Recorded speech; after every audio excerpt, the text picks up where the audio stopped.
So last year, I realized that I had fallen for a $200,000 scam. It took me months to recognize what was happening, and if it weren't for a secret informant tipping me off, I might have lost everything. But this wasn't your typical scam, so there wasn't a fake Nigerian prince involved or shady email links. It was sophisticated, well-orchestrated, and it completely blindsided me. And quite honestly, I was too embarrassed to even talk about it, and it was only with my wife, my brother, and a few close team members that knew about it. And at the time, I couldn't share it publicly because there could have been a legal ramification for doing so. But now that I'm on the other side, there are powerful lessons in the story that I just have to share with you guys. So it all started in 2022. At the time, our businesses were thriving.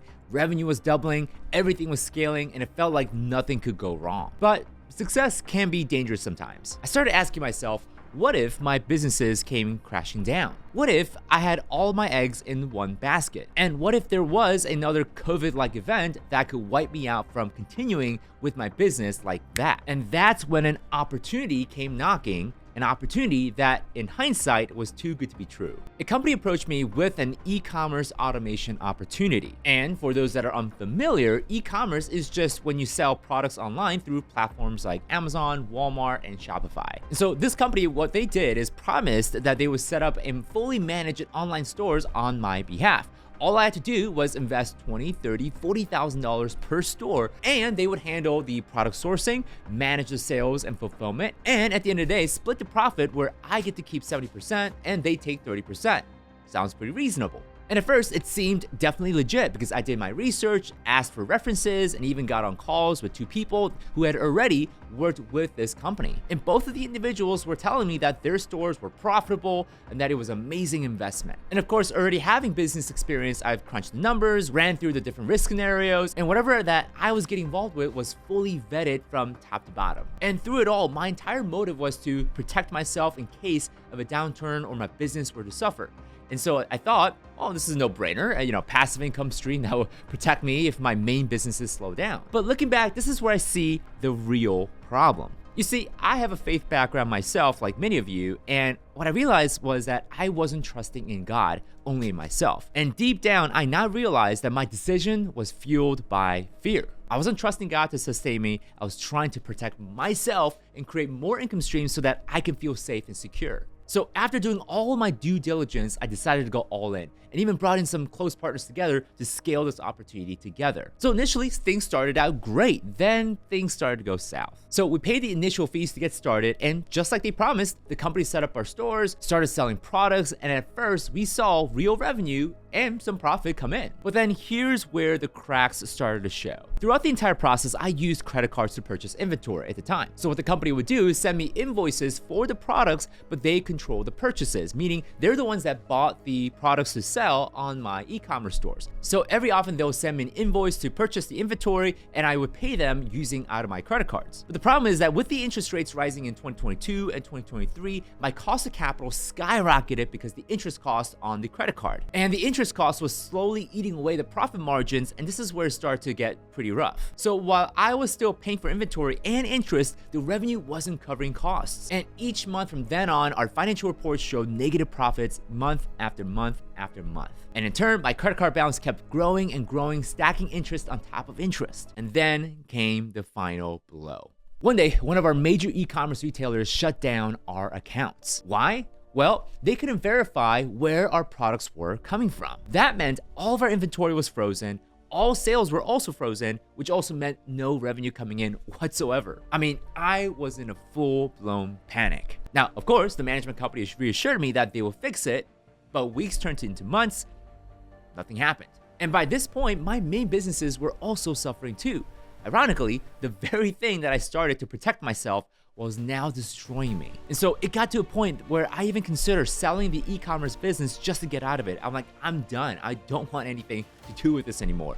But no one obviously is interested. So fast forward to November 2023, I hit rock bottom when it comes to this. I was overwhelmed, stressed, and miserable. And for Thanksgiving in November 2023, I flew to Korea to visit my family, but instead of enjoying my time, I felt like I was carrying a $200,000 weight on my shoulders the entire time. And that's when I finally broke down. I've been trying to bear this burden on my own. I've been trying to figure it out. I exerted every ounce of energy trying to get out of the situation. So when I came to the end of myself, I finally prayed to God, crying for help. And that's when I had a realization.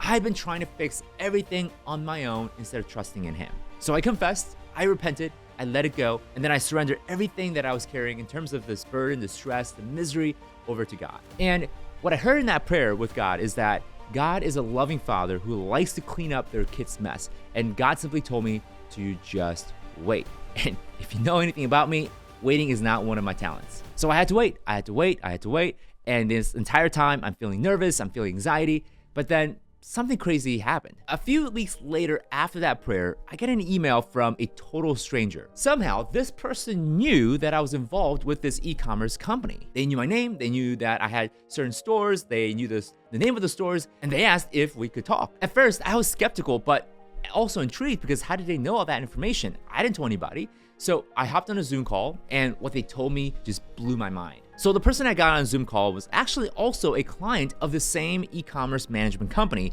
and they had uncovered the shocking fraud. You see, what they were telling me was that they were allegedly selling counterfeit products, or they were actually buying counterfeit inventory for their clients. That's not all. They were buying those inventory and then moving it around between clients based on multiple witnesses without permission. Ultimately, I was paying for products and inventories that never made it to my own store. I mean, no wonder my revenue had dried up. And then this angel informant, this stranger out of the blue, gave me a lifeline. Remember how I paid everything in terms of inventory using a credit card? Well, they told me that I could dispute all inventory purchases as fraud. So I called my credit card company, explained everything to them, the situation, how the inventories are allegedly counterfeit, and all the deceptive practices that they were doing as far as moving inventories around. And miraculously, they sided with me. And in just weeks, most of the money, nearly $200,000, was returned back to me. Not only was it enough to pay off the partners and make sure that they were taken care of, but also clear the mountain of debt that I accumulated over the last 2 years. It was as if it was like hitting the reset button. But here's the crazy part.